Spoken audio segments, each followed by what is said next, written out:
I'm Jen Taylor Skinner, and this is the Electorette. On this episode, I have a conversation with Atima Omara.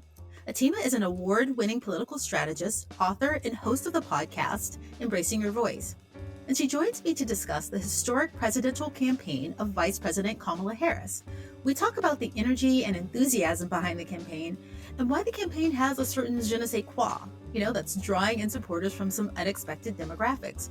We also talk about whether Vice President Kamala Harris's campaign will be a turning point for voters in their trust of women in leadership positions, particularly Black women and, of course, other women of color. So without further ado, please enjoy my conversation with Atima Omara.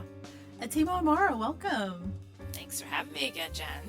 So you and I have talked before about the energy and enthusiasm for Vice President Harris's presidential campaign, right? And now it's the Harris-Walz campaign. And, I think we can explain that in a number of ways, right? Of course, she's brilliant, right? She has a high profile already as vice president. She's charismatic, charming, she's joyful and youthful, right? But I think that there's something else that's going on that I can't quite articulate, because we've had charismatic presidents before. We've had young presidents before, Bill Clinton, Barack Obama, but there's something else. There's like some secret sauce that's happening here that I can't quite put my finger on. What do you think it is, in your opinion? Yeah, I think it's a combination of a few things, but I think our country has gone through this shift in the last 8 years where, I think a lot of folks, especially those who voted, who voted in 2016, I knew folks who voted and who are now very involved, who voted for Hillary Clinton, and that was all they did. Like, they just went to the polls and they, came home and they thought she was going to win. There was a lot of people who didn't vote, or they voted third party because they thought she had it or just didn't like her, whatever. And then, Trump happened. And then, the Me Too movement happened. We had conversations about sexual harassment and assault and the treatment of women. Black Lives Matter was really ascended, especially by 2020 with the murder of George Floyd. And I think we, as a country, have just had a whole lot of conversations around race and gender that have, not made us any post-racial, post-gender, whatever, society, but that we are more aware of the challenges and the issues around race and gender in the US. And I think also folks saw the horror of the Trump administration and are like, we can't do that again. I think we have also a new generation of folks who have come into the electorate, who grew up with a person of color as president, Obama, Gen Z, and, millennials. I, came into politics just right before Obama became president. So, we don't see that as impossible. So I think all of those things conspire to have this moment where we're looking for something different. We're looking for fresh ideas. A lot of folks, even who were like some die-in-the-wool Dems I know who are delegates to convention, were like, white guys were saying like, listen, I'm voting for the guy. I'm doing all that I can, but like, I'm not enthused by sort of the same old that we have of like two older white men fighting it out, right, for the presidency.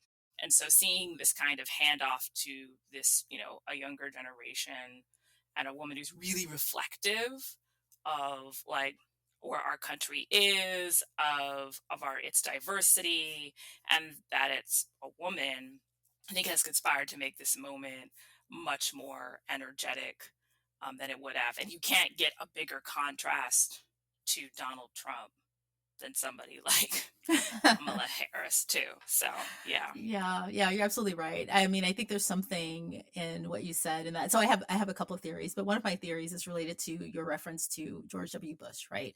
I was thinking back to Obama because people have been comparing this moment to Obama's election cycle in 2008 and all the enthusiasm following that.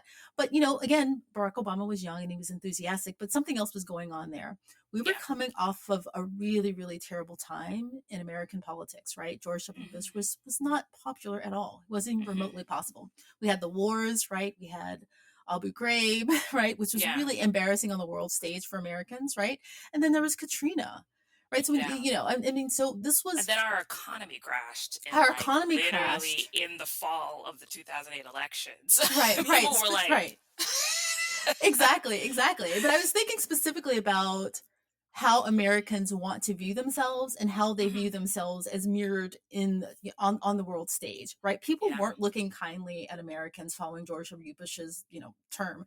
And Hmm. I think this is just my theory. My theory is that there was a lot of enthusiasm for Barack Obama because of who he was. But then Yeah. I think there was also this need to prove to the world that we were different, right? Yeah. That the America that they saw, that the America that, George W. Bush put on the world stage wasn't the America that we wanted to be. And I think there's something in, choosing a candidate like a Barack Obama, or choosing a candidate like Vice President Kamala Harris that says, this is a reflection of what we aspire to, right? We're really Right. far away from that, but we want to show people, we want to show ourselves that we can be better because, Americans, they like to look at themselves kindly, right? And I Yeah. think there's something to that. I think that they like seeing that the diversity that we aspire to reflected in their leaders. So that's my theory about the enthusiasm, because she checks all the boxes. She's a Black woman, she's an Asian woman, she's a woman, Hmm. and Yeah. she's the daughter of immigrants. We're like, we can do this. We're not the racist country that Trump projects us to be. So that's just my theory. Yeah. And I think it definitely plays into it for some folks. And I think also, coming out of Trump and then having Biden, right?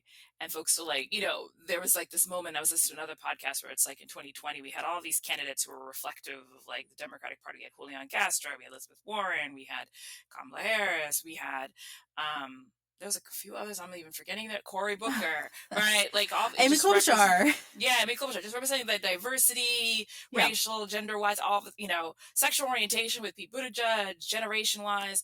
And then we kind of default, I think, at that point to like what I think a lot of folks were comfortable with, which is like an older white man in power to like just steady the ship, right? Yeah, And then I yeah. think like folks probably would have given it to him again, but he didn't make a convincing case to folks that he was the one to carry it on for another 4 years. And so they're like, hey, we always thought, the passing of the baton would be to somebody like a Kamala Harris. So here's our moment in time. And oh boy, do we have to like, push the barbarians like at the gates. We gotta like kick them away from the gates. We gotta like kick them off the cliff, like, you know, Yeah, yeah. and way to do it with Kamala Harris. Yeah. Yeah, So just an aside, do you remember following George W. Bush's term? There was this book that was published called "I'm Sorry," and it was a mhm. book that was published by Americans, and it was basically, the intent was that the audience would be the rest of the world, and it was a bunch of Oh, Americans interesting. holding signs up saying "I'm sorry." Basically, they were. I have a copy of that book. They aren't in print anymore. I have a couple of copies because it's history. Basically, Americans, pictures of Americans holding up signs saying "I'm sorry" to the world for George W. Bush's presidency, and they'd say "I'm sorry about the wars. I'm sorry about all the lies," and it was really interesting. And I think that this is our, both Barack Obama and Kamala Harris are our kind of world apology. It's our Hmm. apologetic stance. But anyway, that's my theory. Sounds like we're on the same page there. Yeah. Yeah, but I was looking at the stats. You sent me stats offline about the turnout for women of color, Black women, Latino women, Asian women in various states, specifically the swing states. And Hmm. those are really important. Obviously, they're always important, and there's been a lot of focus on those in these election cycles because we absolutely need to lock those down. But if you think back again, comparing 2008 to this election, Black voters, and I'm not really sure what the stats were for Latino and Asian voters, but that was the highest turnout, I think, for Black voters in American, modern history of electoral politics, right? And that was specifically due to the fact that Obama was on the ballot. And I'm curious as Hmm. to what your thoughts are on whether we'll see similar turnout rates Yeah. this election cycle in those swing states. What do you think? Yeah, I think so. And I remember like probably a few days after Kamala Harris became the nominee officially, I want to say they did like another poll in Michigan, and like support amongst Black voters for her was like Yeah. like there was like zero, it was like Trump 0%. Kamala Harris like had the entire Black vote. Like it wasn't even like Yeah. in Michigan, right? Yeah. And so I mean, I think there will be people of color who don't vote for her, obviously, but Yeah. like, I think that there is data behind, you see, sort of a reflection of yourself in somebody running for office and they espouse your values, yeah, like, I mean, I think that she's gonna, like, level up turnout in a way with communities of color that we just haven't been able to accomplish since Barack Obama. Right, right. And I think that that is reflective also in the way that Republicans are kind of panicking. Yeah. They're Mhm. panicking and they're pushing out a lot of disinformation. And there's some other people too that, I read this post today. There are people who are on the uncommitted side, specifically in Michigan, who were pushing the Mhm. uncommitted vote in Michigan. So those are people on the left, on the far left of the, I don't know if you'd say the Democratic Party. And I think that there are a lot of people who are kind of incredulous about the enthusiasm among people of color, specifically Black people, about this ticket, and they think that something must be wrong, right? That they're reading this wrong, that there must be disinformation, the polls may be wrong, but I think people just fundamentally misunderstand, or they just don't really understand the value in seeing yourself reflected on the ticket. And this is something that I think that isn't you can see in the history of Black people's voting power, voting Yeah. patterns. Yeah. Yeah. No, 1,000%. And, kind of tying very nicely into also, even though our numbers are so strong for Democrats, but you also don't see women of color getting the support, to be leaders within the Democratic Party as elected officials. Like, it's harder for women of color to get elected and get the funding and get the support. You know, it's interesting that, Kamala Harris, this is her second time running for president in 2020. It was hard for her to raise money. And I was remembering an article, it always sticks out of my mind. There was a volunteer in Iowa white lady who made 13,000 calls, for Kamala Harris in the Iowa caucuses. And more, she kept reaching people who were total fans, but they just didn't think, that a Black woman could do it. And, it's like kind of breaking past this imagination barrier of, can we elect a woman? Can we elect a woman of color, especially knowing the racism and sexism, the misogynoir baked into our nation's sort of DNA. And, I find that interesting now that we're like, we're like on this precipice with democracy that finally folks are like, you know what? Yeah, let's give it over to the woman of color. Like, I would love for women, especially people of color, to get leadership when things are not going off the cliff. Yeah. As well. Yeah. Yeah. Yeah. So I'm curious. So what happened with that person who was making calls? Were people saying, I don't think she can make it, so therefore I'm not going to give? Yeah, that was pretty much, yeah, that was it. And considering that she pulled out, Harris, yeah, pulled out officially of the primary, even I think even before we went to Iowa, that kind of lines up with, because Harris pulled out because lack of fundraising, Yeah. and they just didn't see a numerical path with, the calls and stuff that they were making into the early states. So, Yeah.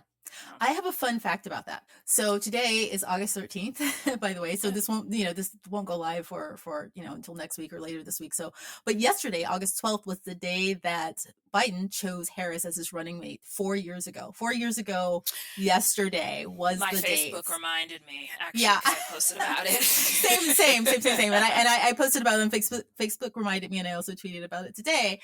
But it got me thinking about that primary race, and I know we were talking about swing states, but just bear with me for a second.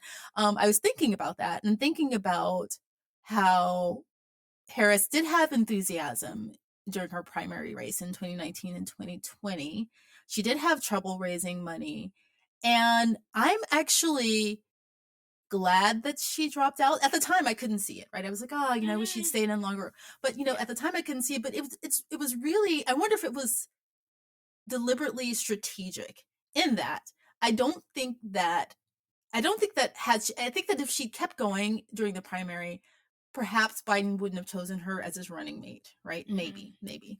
And I don't think we would have gotten to this moment that we are now, where she is possibly going to be the first, Black, first Asian, first woman president of the United States. I think that, if it's not strategic, it was really great planning by the universe. Right. Yeah. No, I mean, it's, what is it they say? Like, I always remember the line from Sound of Music, but like I know it's like I think it's I don't know if it's a biblical quote or not, but like when God closes a door somewhere, He opens a window, Yeah, yeah, yeah. you know. And so I think that's like the situation here, right? Like that wasn't the path. Like I have that conversation with a lot of folks, especially like some things just aren't meant for you, and it wasn't her time to be president at that point. And this looks like this was the path that was meant to be. It worked out quite well, it looks like, because the enthusiasm and the ground game, the online game, the fundraising, we've talked about it, is just amazing, like historical levels of engagement and just a well-oiled machine. It really is. It really is. Another thing, we were talking about how progressive her legislative record was when she was in the Senate, and also when she was Hmm. in California when she was AG. She had a very progressive record, and people, I don't think that she's credited with that enough. Yeah. Or Yeah. or not even credited with it, acknowledged, because some people don't like progressive politics, but I don't think it's acknowledged and talked about enough. But she was very progressive, and obviously Tim Walz, her running mate, is very progressive. But it shouldn't really surprise people, because women of color, Black women, when they are in legislative positions, they are generally more progressive in the bills that they bring forward, in the legislation that they bring forward, in comparison to Hmm. their white male counterparts. And that's just, I think that's understandable, in the fact that they kind of live the experiences that they're legislating for, right? Hmm. And I think that is very meaningful in this election cycle, in that we need we need really progressive policy to get past where the Trump administration took us, right? If you Yeah. think about it specifically in the context of ballot measures, right? So in this upcoming election, I think that there are something like a dozen ballot measures dedicated to expanding abortion access, or Hmm. codifying abortion access at the state level. About 11 or 12 states have that on their ballots this upcoming election. And I think that voters, Black women voters and women of color voters, are going to be instrumental in getting those ballot initiatives passed. And I wanted to know, do you have any thoughts on that, or what do you think about that? Yeah, I mean, I think if that's especially women of color, will be key. I think to that, women will definitely be instrumental. But it's like interesting when I've talked about and I've looked at the numbers on the abortion ballot initiative specifically. You get about 25 to 30% of Republicans, mostly women, but even some Republican men, who will vote for the ballot initiative. But then they'll go vote for the elected officials who are in support of banning abortion and restricting access and getting rid of IVF and all of this stuff. But when you look at the Democratic side, those folks who are coming out are very, very diverse, very young. In Ohio, a lot of folks wanted to focus on the moderate white woman, the white conservative woman voter, all of that. And again, going back to the point that, yeah, there was a percentage of conservative women who voted for the ballot initiative, but they also went and voted for voted in the Republican primary for JD Vance and the other Republicans and all of this, and in the general. But you look at the numbers on like young people and women of color and folks who came out in 2022 in Ohio, like they're the ones, younger people, younger women of color, more diverse, who really carried the day in Ohio, for this ballot initiative. In Arizona, Arizonans like to say they have their ballot initiative. I think they finally are certified on the ballot. They've been dealing with all these different lawsuits, but Arizona is like one third Republican, one third Democrat, one third independent. And as I've talked to many folks in Arizona about their politics, that very specifically, if you are trying to turn out the Democratic base and motivate it, voters of color have got to be the key to that, and they dominate in those areas, and they, in large areas in like Phoenix, you know, Kirsten Sinema like say, "Oh, I got elected because of white suburban women," when the margin of victory was literally people of color in Yeah. the state of Arizona turning out Black and Latinos. Yeah. So, yeah, so the ballot initiatives are motivating, for sure. But I also would like us to get to the point where we're also voting for the elected officials. If we're going to protect abortion, then the ones who aren't going to keep trying to gut it as well. So, Yeah, let me clarify a couple of things. So when you mentioned Ohio, are you talking about the ballot initiative too? Because I think there was a 6-week abortion ban Oh yes, initially on the they had books, a and then they they had had their about ballot initiative. Yeah. Hmm. and they codified abortion access. Hmm. And so then are you saying that there's data that suggests that some women are voting in a more progressive, more liberal way in relation to the ballot measures to expand access to abortion, but they vote for the conservative candidate? Hmm. Is that what you're saying? Yeah. Really? Yeah, it's across the board, like across the board, across the states, you will always see a percentage of Republicans. Like they have a ballot initiative, Missouri. They have the ballot initiative. I'm trying to think of other states. Ohio. People when they think of Ohio and Missouri now, they think of Republican states, right? They're dyed in the, especially Missouri, dyed in the wool, really Republican states. Montana, some of these places, and the reason these ballot initiatives, Kentucky is a great example, right? Really dyed in the wool. Like, so there was like a percentage, like the ballot initiative performed better than I think it's Charles Booker. He was the black guy who ran for US Senate against Mitch McConnell in 22. And the ballot initiative outperformed him. Now he had elevated turnout, so clearly people who came out voted for the ballot initiative to codify and protect abortion access in Kentucky, and also him. So he benefited from that. But the voter performance was on the ballot initiative, and how much it passed by was higher than the people who voted for him, which indicates across the board, and you see that across all the different states, the number of Republican women and Republican folks who are like, yeah, I believe in protecting abortion access, and consistently in polling, when you poll Republican voters, there is like a percentage of them who 25%, usually 30, who are very pro-choice, but still vote Republican. Wow. Well, it's voters and voter behavior is endlessly interesting. Yeah. Because I mean, I think that what I can extrapolate from that is that they know what they want legislatively, which is access to abortion, access to IVF, whatever it is in the landscape of reproductive justice. Yeah. But the candidate itself, some people just cannot fathom being led by somebody who doesn't look like them, I guess. I don't know. Like, doesn't look like them, but like, I've had like I've worked for a couple of repro organizations where like, I've talked to supporters and I find out that they're Republican, and I'm like, so confused. I thought I called the wrong number, and it's like, no, it's the right person. They're like excited I called them about the organization, and they want to donate and whatever, and or come to our event, and I'm thinking like, what? But like when you have these conversations further with them, that it's like it comes down to taxes usually, or something around the economy, and it's like, okay, like I've literally seen women in Florida who were interviewed, older white women who say they're Republican, are concerned about the fact that DeSantis signed the 6-week abortion ban, but then also are like, well, I also like DeSantis for these 5 other reasons.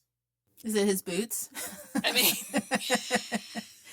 what if it was like, oh, he stands up to people, and I'm like, that guy, like, and yeah, so. Yeah. I mean, and a lot of them have easy access, right? Like they have easy access to abortion. Like a lot of these white women who vote for the Republican Party are married, or if they're not married, they have access to capital themselves, or they're married, or by way of marriage, or as single women with great paying careers. And if they need to go get an abortion and it's banned in the country, they'll go fly somewhere else. Yeah, or banned in the state, they'll go fly to the next state, right? Yeah. Yeah. Mm-hmm. Yeah, that's really interesting. But perhaps with Kamala Harris, the tide is turning because you have all of these subgroups, white dudes for Kamala, Republicans for Kamala. I saw like a Christian evangelical group for Kamala today. I was really kind of floored. It's amazing, right? And so perhaps there's a Latter-day Saints group. No. Yes, for Kamala. Okay. There's a Latter-day there is. There's some hardcore LDS Dems out there. A lot of I've met them. They are down for the Dem cause and always have been. Yeah. And they're like coming out the woodwork to organize. So yeah. I was just thinking, and you and I were talking about this offline too. I was thinking that maybe in these states, you always need to have a Walz, right, on the ticket. Somebody who's progressive in their legislation, but looks like them. Mm-hmm. But that didn't really work out for Bernie Sanders, did it? No. And we were talking about that too. And I think that this ticket is really interesting because it's probably arguably the Harris-Walz ticket is the most progressive presidential ticket, at least in my lifetime. Actually, in the history of the country, I think I can comfortably say that this is the most progressive ticket in the history of presidential tickets in this country, right? When you look at their legislative histories together, their views, their philosophies on legislating. Yeah, and I think that's really interesting. And I was trying to figure out why people are not people that you would normally think would recoil at the idea of having such a progressive ticket are not recoiling, and they're actually coming to the ticket. And my theory is that when you position progressive legislation in a way that you say, this is what we can do for people, including you, right? And you do it with joy, and you do it with joy and hope in the way that Harris and Walz is positioning, their stance. Versus, let's just take Bernie Sanders. I'm sorry, Bernie Sanders, if you're listening to this. I don't mean to beat up on you here, but versus like the finger wagging, right, and saying Hmm. that like we are all terrible because we haven't given people health care, and you should just really feel bad about yourself, as opposed to like, look what we can do. We're a great nation. We can give everyone health care. I think that's a different. I think people will respond to you differently. They'll respond to you enthusiastically. They'll match joy with joy. Well, and I think there's that, and I think also, um, this is like what sort of really was the difference between Bernie Sanders and Elizabeth Warren, right? Like Bernie Sanders was kind of grumpy a lot of the time, like you said, and he was, mad about stuff and espoused a lot of values that a lot of people really thought were great, but he lacked sort of a race and gender analysis to a lot of what he was talking about. And I think he would have gotten a lot more people on board had he had sort of an astute understanding. Like I'm sitting at the now, famous like women of color, like presidential summit in 2019 with all the presidential candidates and, on the Democratic side anyway. And, he's talking about, and I marched with Martin Luther King, and all the half the audience is like, not that again. Like give us something up to date that you've done for Yeah. people of color, right? Like, and even most recently when like in 22 when we were focusing on, okay, Roe v. Wade got overturned, and then we're talking about in the elections, abortion, and we're talking about going into 23 elections in Virginia and other places, we're talking about abortion access. And he present this op-ed that's like, we need to stop talking about the abortion. We need to start focusing on the economy. And I'm like, oh my gosh, abortion is about the economy. How do Yeah. you still not get Yeah. this? And so Elizabeth Warren was an example of somebody who got that, right? Like she was willing to sit down with a room full of black women, have conversations around how her making sure her economic policies were really focused and grounded in economic justice and in black feminist theory and framework. And she, like that's why she had a lot of black women who also supported her. She was willing to as a progressive, and she was joyful too. Like I do like watch her interviews. She's fun. She loves talking all the time. So you can be a white candidate and appeal to people of color in a real way that has progressive values. And like that was Elizabeth Warren because she had the joy and she had the policy and she had the intersectional analysis. And Bernie only had like a little bit of the policy, none of the joy, and definitely none of the intersectional analysis. So, Yeah. yeah, Yeah. then when you get the bonus of, okay, you have the joy, um, you know, Kamala Harris is great on reproductive rights. Like she actually has a reproductive justice frame when she talks Right. about the issue. Yeah. So she has the intersectional analysis, and she looks like a lot of the people that she's talking about. So she's got all these things going in her favor. And she's So, so joyful, so incredibly joyful. mhm, You yes. know, I am curious, and I know that people are a collection of their, experiences over a lifetime. Mhm, But Joe Biden is an example. President Biden, he made major evolutions throughout his career, right? mhm, And he ended up having quite a progressive he's going to leave quite a progressive legacy in a lot of ways with the student loan. I mean, you can just look through all of his policies. I'm not going to list them here. Maybe I'll put them in the show notes, but it's pretty progressive, right? Like, and I think it took a lifetime of politics for him to get there, right? Tim Walz, another white man, from the Midwest, younger than Bernie Sanders, but still has a progressive intersectional lens to his, outlook on policy. And I just don't know what the difference is. Like, Bernie Sanders didn't seem to evolve in the way that, I know a lot of people were going to balk at this, evolve in the way that Biden did, and couldn't get there in the way that Tim Walz is there. And I just don't know why that is, because you don't, like you said, you don't have to be a woman to get the intersectionality, view of reproductive justice. And I just don't know what the block is for him. Yeah. Do you know? I just like, you mean like on just like why Bernie Sanders just isn't doing it the way Tim Walz is doing it? Or why he's insistent that, these things, don't have to have an intersectional lens, that we can fix all things through the white working class lens of fixing problems. Do you know what I mean? Everything can be fixed through that lens. Yeah, I just don't think he gets it. I mean, he's had people around him who gets it and have clearly tried to make sure with the policies and whatever, but just instinctually, like even after the lessons of the 2016 primary and the feedback he was getting from folks to run in that primary in 2016 and then to sit on that stage in 2019 at this, Women of Color presidential summit and say the thing that everybody was like, stop talking about kink. Like that was this instant. I marched with kink. So did a lot of people. And some of them like still aren't great on race relations. Yeah. And what have you done for me since then? Right. So I think he just doesn't get it. He doesn't commit to understanding that perspective and that narrative. And that's something I'll say to like Tim Walz's credit, right? Like he is an example of a white guy who's like definitely evolved over time. Like kind of was more of I think he was a Republican, or at least very relatively much more conservative. He had an A with the NRA. What? When he was in Congress in the beginning. And then the Parkland shooting happened and he like stopped. He was just like, okay, like this is ridiculous, and changed his opinion, willing to change his opinion, now has an F rating. Really? Yeah, now has an F rating from the NRA.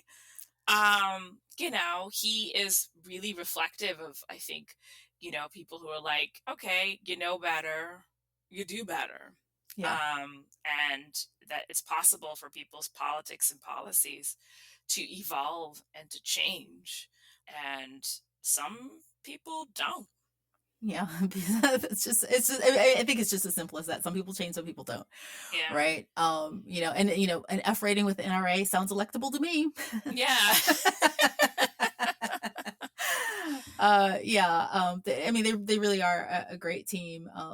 And he's also joyful. And he's also very joyful. Just very joyful. So, I was like, this guy is great. And he's just like, the energy is great. And somebody said, I get Doug Emhoff vibes off of him, which I think is really key. And I think I might have tweeted about this, but I definitely said it in my podcast. But I said, it's great to have somebody who is a VP who is deferential to a woman in leadership. And that's like women of color and girls just in general need to see somebody like a Kamala Harris lead.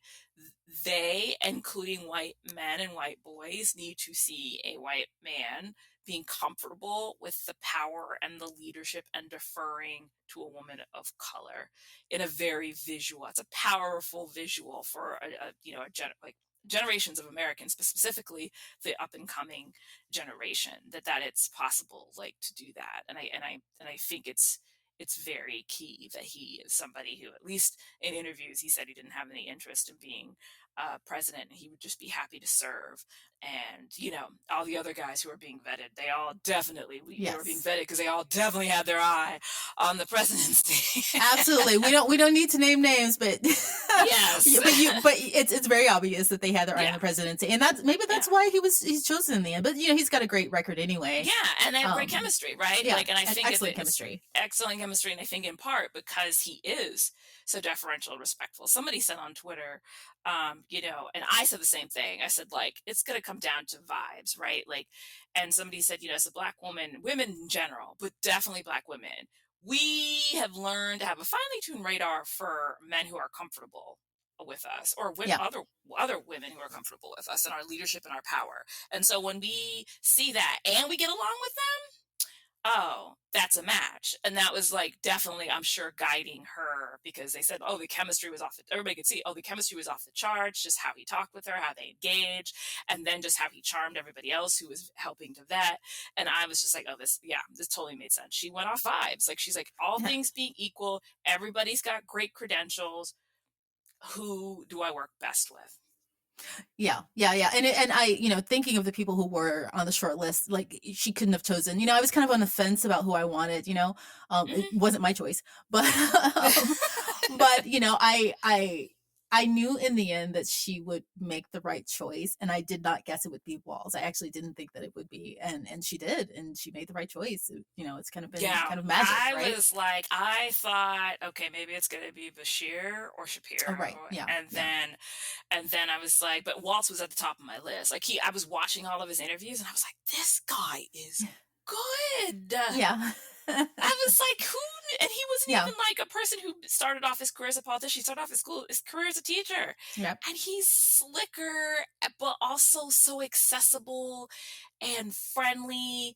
You wouldn't even think he was a politician. I could be sitting next to him in line at like a coffee shop.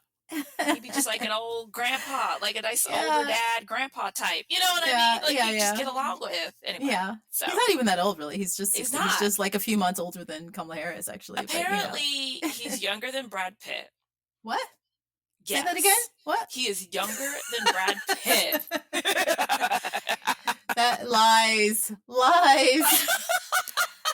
I was like, oh my God, what? Yeah, I saw that. I was like, come on, what? Oh, what money can do, right? Yeah, what right. Money can do. Mm-hmm. Yeah. Anyway, yeah, he's great. And his energy with his daughter, I think, Hope Walz has made a few appearances with him, and I think that's really good for young women to see, and for, like you said, for him to be deferential to a woman of color, to a Black woman, and to a woman generally. Mm-hmm. It's really, I think, useful. And for him to demonstrate that does not have to be emasculating, right? Which is really helpful. Yeah. And to talk about fertility.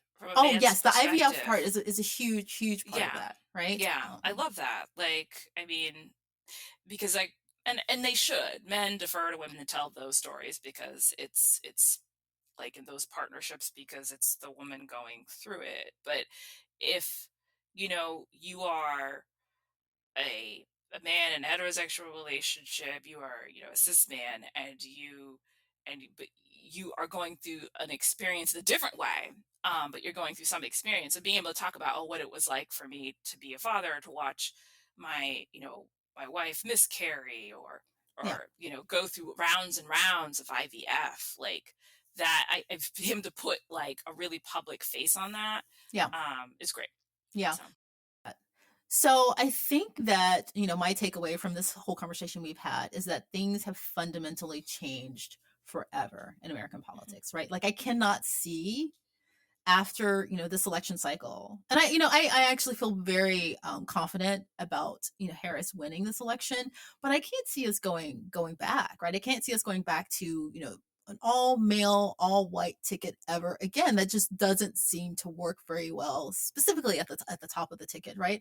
Mm-hmm. And I think that this election has possibly changed things forever. What are your thoughts on that?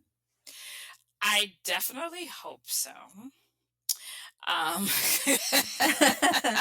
Yeah. I definitely hope so, because in 22 we had some great Black women candidates and other women of color candidates who are still struggling to get the funding and the support that they needed, like Sherry Beasley in North Carolina. She came so close to winning for U.S. Senate, and then didn't get the funding enough in time compared to the guy who ran for U.S. Senate in North Carolina in 20, Cal Cunningham. He got way more money and way more support, and he lost by more. And she lost by less in 22. Now imagine if she'd gotten the amount of funding and support that he had. Yeah. And, Kamala Harris had to drop out because she wasn't getting the votes and the donations and the support. The things that keep out, women of color from office, especially Black women, is, the money, people investing in them, and believing that they can do it. Most of the people who hold the money are, as we've seen from these various constituency fundraising calls for Harris, Black women raised about $1 million, but you get a whole bunch of white women on a call, they raise 11 million. You get white dudes on a call, they raise over 4 million. You know what I mean? Like they have access to the capital. And so traditionally, especially with white men who had the most, they're giving to other white candidates. Very few of them were given to people who look like them, who sound like them, right? And then there is the electability, the believing that their fellow voters will elect, and that was what our women of color candidates. I hope that Kamala has broken that now. She's broken the fundraising, she's broken the electability. People are willing to push past their PTSD from 2016 to say, you know what, we're gonna do it, right? We're gonna make it happen this time. We have to, and I think the urgency of having the specter of Donald Trump back into the White House is making people get over whatever their concerns might be, and that this is it or not. And I think that's a nice thing. And then there's like gatekeepers, right? The people who are like, the elected officials, other leaders in charge who don't sort of recruit and encourage women of color to run for office. And, we just even got to a point where I can't remember what dinner it was. It was either 2018 or it was definitely before the pandemic. I think it was 2018. I saw Chuck Schumer show up at the Emily's List event. And I had been going for a few years. Yeah. And I'd never seen him there before. But he finally was there because he now recognized Democratic women